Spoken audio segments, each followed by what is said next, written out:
Friends, welcome back to our channel. ನಾನು ನಿಮ್ಮ ಮನೆ ಮಗಳು ವೀಣಾ ಇಟಗಿರಿ. ಎಲ್ಲರೂ ಹೆಂಗದಿರಿ? ಆರಾಮದಿರೇನ್ರಿ? ನಾನು ಕೂಡ ಆರಾಮದೀನಿ ನೋಡ್ರಿ. ಬರ್ರಿ, ಇವತ್ತು ಒಂದು ಒಳ್ಳೆ ರೆಸಿಪಿ ನಿಮ್ಮ ಜೊತೆಗೆ ಶೇರ್ ಮಾಡ್ತಾ ಇದ್ದೀನಿ. ಯಾರೆಲ್ಲ ನನ್ನ ಚಾನಲ್ ಫಸ್ಟ್ ಟೈಮ್ ನೋಡಾತ್ತೀರಿ, ಪ್ಲೀಸ್ ನನ್ನ ಚಾನಲ್ ಸಬ್ಸ್ಕ್ರೈಬ್ ಮಾಡಿಕೊಂಡು ಸಪೋರ್ಟ್ ಮಾಡಿ. ಹಾಗೆ ಅದರ ಪಕ್ಕದಲ್ಲಿರುವ ಬೆಲ್ ಬಟನ್ ಆನ್ ಮಾಡಿಕೊಡ್ರಿ. ಬೆಲ್ ಬಟನ್ ಆನ್ ಮಾಡ್ಕೊಳ್ಳೋದ್ರಿಂದ ನಾ ಹಾಕುವಂಥ ವಿಡಿಯೋ ನೋಟಿಫಿಕೇಷನ್ ನಿಮಗೆ ಬರುತ್ತೆ. ನೀವೇ ಫಸ್ಟ್ಗೆ ನನ್ನ ವಿಡಿಯೋನ ನೋಡ್ಬೋದ್ರಿ. ಬರೀ ಒಂದು ಒಳ್ಳೆ ರೆಸಿಪಿ ನಿಮ್ಮ ಜೊತೆ ಶೇರ್ ಮಾಡ್ತೀನಿ. ಅದು ಯಾವುದು ಏನು ಅಂತ ನೋಡ್ಕೊಂಬರೋಣ. ಇದು ರೆಸಿಪಿ ಮಾತ್ರ ಮಸ್ತ್ ರುಚಿಯಾಗಿ ಬರುತ್ತೆ ರೀ. ಪೂರ್ತಿ ವಿಡಿಯೋನ ಸ್ಕಿಪ್ ಮಾಡ್ದೇನೆ ನೋಡಿರಿ.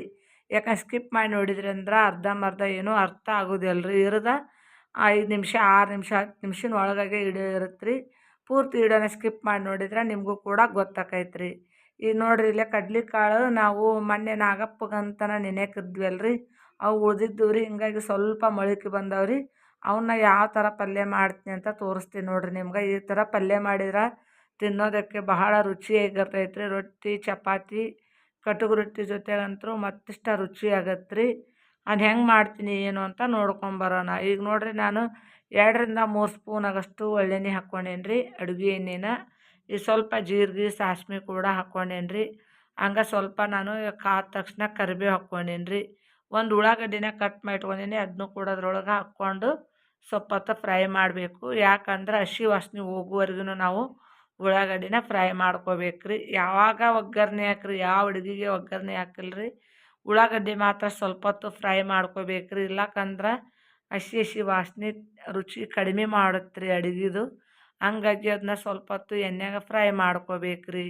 ಈಗ ನೋಡ್ರಿ, ಕಾಳು ಕೂಡ ನಾನು ಎಣ್ಣೆ ಒಳಗೆ ಹಾಕ್ಕೊಂಡು ಸ್ವಲ್ಪ ಹೊತ್ತು ಫ್ರೈ ಮಾಡ್ತೀನಿ ರೀ. ಯಾಕಂದ್ರೆ ಅವು ನೋಡಿರಿ ಏನು ಕಟ್ಟಿಟ್ಟಿಲ್ಲ, ಏನೂ ಇಲ್ಲರಿ. ಒಂದು ಪ್ಲೇಟ್ನಾಗ ಹಾಕಿಟ್ಟೇನಿ ರೀ, ಸ್ವಚ್ಛಗೆ ತೊಳೆದು. ಅಷ್ಟಕ್ಕನ ಈ ಥರ ಮೊಳಕೆ ಬಂದಾವ ನೋಡಿರಿ.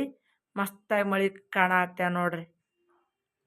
ಅವನು ಕೂಡ ನಾನು ಈಗ ಎಣ್ಣೆಗ ಸ್ವಲ್ಪ ಹೊತ್ತು ಫ್ರೈ ಮಾಡ್ಕೊತೀನಿ ರೀ. ಯಾಕೆ ಎಣ್ಣೆಗೆ ಕಾಳು ಬಿರ್ಸಿರ್ತಾವೆ ನೋಡಿರಿ, ಎಣ್ಣೆ ಫ್ರೈ ಮಾಡ್ಕೊಳ್ಳೋದ್ರಿಂದ ಮೆತ್ತಗೆ ಹಾಕ್ಕವ್ರಿ ಕಾಳು. ಹಾಗಾಗಿ ಸ್ವಲ್ಪ ಹೊತ್ತು ಎಣ್ಣೆಗ ಫ್ರೈ ಮಾಡಿಕೊಡ್ರಿ. ಈಗ ರುಚಿ ತಕ್ಕಷ್ಟು ಉಪ್ಪು ಹಾಕ್ಕೋಬೇಕು ರೀ. ಅದಕ್ಕೆ ಎಷ್ಟು ಬೇಕೋ ಅಷ್ಟು ನೋಡಿಕೊಂಡು ಉಪ್ಪು ಹಾಕ್ಕೋರಿ. ಹಂಗೆ ಸ್ವಲ್ಪ ಕೆಂಪು ಖಾರದ ಪುಡಿ ಹಾಕ್ಕೊಂಡು ನಾನು ಕರೆಕ್ಟಾಗಿ ಅದನ್ನು ಕೂಡ ಮಿಕ್ಸ್ ಮಾಡ್ಕೋತೇನೆ ರೀ. ನೋಡಿರಿ, ಈಗ ಎರಡು ಹಾಕ್ಕೊಂಡು ನಾನು ಕರೆಕ್ಟಾಗಿ ಒಂದು ಚಮಚೆ ತೊಗೊಂಡು ನಾನು ಮಿಕ್ಸ್ ಮಾಡ್ಕೊಳತ್ತೀನಿ ನೋಡಿರಿ. ಈ ಥರ ನೀಟಾಗಿ ಅದನ್ನು ಮಿಕ್ಸ್ ಮಾಡ್ಕೋಬೇಕು ರೀ. ಈಗ ನಾನು ಸ್ವಲ್ಪ ಅರಿಶಿನ ಪುಡಿ ಹಾಕ್ಕೊಳ್ತೀನಿ ರೀ. ಸ್ವಲ್ಪ ಅಂದರೆ ಕಲರ್ಗೋಸ್ಕರ ಸ್ವಲ್ಪ ಅರಿಶಿನ ಪುಡಿ, ಸ್ವಲ್ಪ ನಾನು ಗರಂ ಮಸಾಲ ಹಾಕ್ಕೋತೀನಿ ರೀ. ಮತ್ತೇನು ಬೇಕಾಗಿಲ್ಲ ರೀ ಇದಕ್ಕೆ. ಸ್ವಲ್ಪ ಗರಂ ಮಸಾಲೆನ ಹಾಕ್ಕೊಂಡು ಈಗ ಕರೆಕ್ಟಾಗಿ ನಾನು ಮಿಕ್ಸ್ ಮಾಡ್ಕೊಳತ್ತೀನಿ ರೀ. ಈ ಥರ ಮಿಕ್ಸ್ ಮಾಡಿಕೊಂಡು ನೋಡಿರಿ ತೋರ್ಸಾತ್ತೀನಿ ಯಾವ ಥರ ಬರತೈತೆ ಅಂತೇಳಿ. ನೋಡಿರಿ, ತಳ ಅಂಟ್ಕೊಳತ್ತಿಲ್ಲ, ನೀಟಾಗಿ ಫ್ರೈ ಆಗಕತ್ತೈತೆ ರೀ. ಈಗ ಒಂದು 5-6 ನಿಮಿಷ ನಾವು ಮುಚ್ಚಿ ಇಡಬೇಕಾಗತ್ತೆ ರೀ. ಯಾಕಂದ್ರೆ ಮುಚ್ಚಿಟ್ರೆ ಕಾಳು ಮೆತ್ತಗೆ ಚಲೋ ಆಕೈತೆ ರೀ. ಹಂಗಾಗಿ ನಾನು ಕಡಾಯಿಗೆ ಅದ್ರ ಮುಚ್ಚಿ ಒಂದು 5 ರಿಂದ 6 ನಿಮಿಷ ನಾನು ಅದನ್ನು ಎಣ್ಣೆಗೆ ಕುದಿಯೋಕೆ ಕೈ ಬಿಡ್ತೀನಿ ರೀ. ನೀರು ಮಾತ್ರ ಒಟ್ಟು ಹಾಕಬೇಡ್ರಿ. ನೀರು ಹಾಕಿದ್ರೆ ಅದ್ರ ರುಚಿ ಹೋಗ್ಬಿಡ್ತೈತೆ ರೀ. ಹಂಗಾಗಿ ಒಟ್ಟು ನೀರು ಹಾಕಕ್ಕೆ ಹೋಗಬೇಡ್ರಿ. ಈಗ ನೋಡಿರಿ, ಒಂದು 5 ರಿಂದ 6 ನಿಮಿಷ, 10 ನಿಮಿಷ ಆದ್ರೆ ಭಾಳ ಆಗತ್ತೆ ರೀ. 5 ರಿಂದ 6 ನಿಮಿಷ ನಾನು ಕುದಿಯೋಕೆ ಬಿಡತ್ತೀನಿ ನೋಡಿರಿ. ಅಲ್ಲಿ ಕುದಿದು ಕಾಣಿಸ್ತೈತೆ ನೋಡಿರಿ. ಆ ಥರ ಎಣ್ಣೆಗ ಕುದಿಬೇಕು ರೀ ಅದು. ಯಾಕಂದ್ರೆ ಹೋಗಾಕನ ಕುದ್ದು ಬಿಡುತ್ತೆ ರೀ ಅದು. ನೀರು ಹಾಕೋ ಅವಶ್ಯಕತೆನೇ ಇಲ್ಲ ರೀ. ನಾವು ಮುಚ್ಚಿಡ್ತೀವಿ ನೋಡಿರಿ, ಅದರ ಹೊಗಿಗೆನ ಒಳಗೆ ಹೋಗಾಕನ ಅದು ಮೆತ್ತಗೆ ಆಗ್ಬಿಡ್ತೈತೆ ರೀ ಕಾಳು. ಈಗ ನೋಡಿರಿ ತೋರ್ಸಾತ್ತೀನಿ ನಿಮ್ಗೆ. ಒಟ್ಟು ಅಂಟ್ಕೊಂಡಿಲ್ಲ, ಏನೂ ಇಲ್ಲ ತಳಕ್ಕೆ ರೀ. ಮಸ್ತಾಗಿ ಕುದಿಯತೈತೆ ನೋಡಿರಿ. ಈಗ ನಾನು ಇದಕ್ಕೆ ಇನ್ನೊಂದು ಆ್ಯಡ್ ಮಾಡ್ಕೊತೀನಿ ರೀ. ಅದು ಏನಂದ್ರೆ ಗುರೆಳ್ ಪುಡಿ ರೀ. ಈ ಗುರೆಳ್ ಪುಡಿ ಹಾಕೋದ್ರಿಂದ ಕಡ್ಲೆಕಾಳು ಪಲ್ಯ ರುಚಿ ಹೆಚ್ಚಿಸತ್ತೆ ರೀ. ಇದು ಬೇಕು ರೀ ಪಲ್ಯಕ್ಕೆ, ಅಂದ್ರೆ ರುಚಿ ಬರುತ್ತೆ ರೀ. ಇಲ್ಲ ಅಂದ್ರೆ ಬರೋಕ್ಕೆ ಸಾಧ್ಯನೇ ಇಲ್ಲ ರೀ. ಈಗ ನೋಡಿರಿ, ನಾನು ಒಂದು 2 ಸ್ಪೂನ್ ಆಗಷ್ಟು ಗುರೆಳ್ ಪುಡಿನ ಹಾಕ್ಕೊಳತ್ತೀನಿ ರೀ. ಆದ್ರೆ ನಮ್ಮ ಕಡೆ ನೋಡಿರಿ, ಎಲ್ಲ ಅಡುಗೆಗೂ ಗುರೆಳ್ ಪುಡಿ, ಶೇಂಗಾ ಪುಡಿ ಬೇಕಾ ರೀ. ಯಾಕೆ ಅವು ಇಲ್ಲಾರ್ದ ನಮ್ಮ ಕಡೆ ಅಡುಗೆ ಮಾಡೋದೇ ಇಲ್ಲ ರೀ. ಯಾಕೆ ತರಕಾರಿ ಆಗಲಿ, ಕಾಳು ಪಲ್ಯ ಆಗಲಿ, ತರಕಾರಿಗಾರ ಶೇಂಗಾ ಪುಡಿ, ಗುರೆಳ್ ಪುಡಿ 2 ಹಾಕ್ತೀವಿ ರೀ. ಇಂಥ ಕಾಳು ಪಲ್ಯಕ್ಕೆ ಗುರೆಳ್ ಪುಡಿ ಮಾತ್ರ ಹಾಕ್ತೀವಿ ರೀ. ಇದನ್ನು ಹಾಕಿದ್ರೆ ರುಚಿ ಮಾತ್ರ ಮಸ್ತ್ ಆಕೈತೆ ರೀ.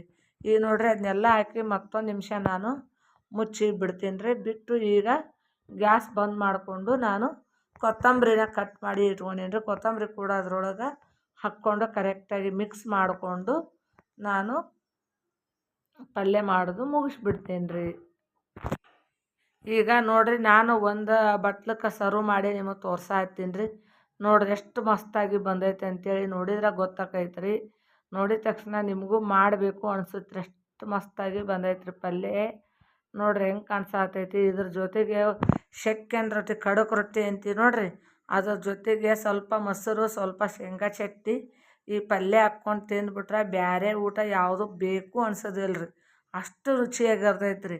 ನೋಡಿದ್ರನ ನಿಮಗೂ ಕೂಡ ತಿನ್ನಬೇಕು ಮಾಡಬೇಕು ಅನ್ಸುತ್ತೆ ರೀ. ಆ ಥರ ರೆಡಿ ಆಗೈತೆ ರೀ ಪಲ್ಯ. ನೋಡಿರಿ ಹೆಂಗೆ ಕಾಣತೈತೆ ನೋಡಿರಿ, ಮಸ್ತಾಗಿ ಆಗೈತೆ. ಇದ್ರ ಜೊತೆಗೆ ಬಿಸಿ ರೊಟ್ಟಿ ಜೊತೆಗೂ ತಿನ್ಬೋದು ರೀ. ಬರೀ ಕಡಕ್ ರೊಟ್ಟಿ ಅಂತ ಏನಲ್ಲ ರೀ, ಬಿಸಿ ರೊಟ್ಟಿ ಜೊತೆಗೂ ತಿನ್ಬೋದು. ಆದ್ರೆ ಕಡಕ್ ರೊಟ್ಟಿ ಜೊತೆ ನಮ್ಮ ಸೈಡು ಜಾಸ್ತಿ ಇಷ್ಟಪಟ್ಟು ತಿಂತಾರೆ ರೀ ಇದನ್ನು. ಕಡಕ್ ರೊಟ್ಟಿಗೆ ಹಾಕಿ ನಿಮ್ಗೆ ತೋರಿಸ್ತೀನಿ ನೋಡಿರಿ ನಾನು. ನೋಡಿರಿ ನಾವು ಪಂಚಮಿಗಂತ ಸಜ್ಜಿ ರೊಟ್ಟಿ ಮಾಡಿರ್ತೀವಲ್ರಿ, ಅದ್ರೊಳಗೆ ಹಚ್ಚಿ ಕಾಸ ನಿಮ್ಗೆ ತೋರ್ಸಾತ್ತೀನಿ ನೋಡಿರಿ ನಾನು. ನೋಡಿರಿ ಎಲ್ಲರಿಗೂ ಊಟಕ್ಕೆ ಹಚ್ಚಿದ್ದೀನಿ ರೀ, ನನ್ನ ಮಕ್ಕಳಿಗೆ, ನಮ್ಮ ಮನೆಯವ್ರಿಗೆ. ಈಗ ನಾನು ಕೂಡ ಊಟಕ್ಕೆ ಹಚ್ಕೊಳತ್ತೀನಿ ನೋಡಿರಿ. ನೋಡಿರಿ ಶೇಂಗಾ ಪುಡಿ ಸ್ವಲ್ಪ ಹಾಕ್ಕೊಂಡು ಶೇಂಗಾ ಚಟ್ನಿ ಪುಡಿ ಹಾಕ್ಕೊಂಡೀನಿ ರೀ. ಸ್ವಲ್ಪ ಶೇಂಗಾ ಚಟ್ನಿ ಇದ್ರೆ ಮಸ್ತ್ ರುಚಿ ಆಗುತ್ತೆ. ಇದ್ರ ಜೊತೆ ಮೊಸರು ಇದ್ಬಿಟ್ರೆ ಸಾಕ್ರಿ. ಇದ್ರ ಮುಂದೆ ಯಾವ ಕೊಟ್ಟರು ತಿನ್ನೋಕೆ ಇಷ್ಟ ಆಗಲ್ಲ ರೀ, ಅಷ್ಟು ರುಚಿಯಾಗಿರ್ತೈತಿ. ನೋಡಿರಿ ಈ ಥರ ಆಗೈತೆ ನೋಡಿರಿ, ಮಸ್ತ್ ರೆಡಿ ಆಯ್ತು ರೀ ಪಲ್ಯ. ಈಗ ನಾನು ಕೂಡ ಊಟ ಮಾಡ್ತೀನಿ ರೀ. ನೋಡಿದ ತಕ್ಷಣ ನೀವು ಒಂದು ಸಲ ಟ್ರೈ ಮಾಡಿ ನೋಡಿರಿ. ಯಾರೆಲ್ಲ ನನ್ನ ವಿಡಿಯೋ ನೋಡ್ತಾ ಇದ್ದೀರಾ ನಿಮ್ಮೆಲ್ಲರಿಗೂ ತುಂಬ ಹೃದಯದ ಧನ್ಯವಾದಗಳು. ನೆಕ್ಸ್ಟ್ ವಿಡಿಯೋದಾಗ ಮತ್ತೆ ಸಿಗ್ತೀನಿ ರೀ. ಟೇಕ್ ಕೇರ್, ಬಾಯ್.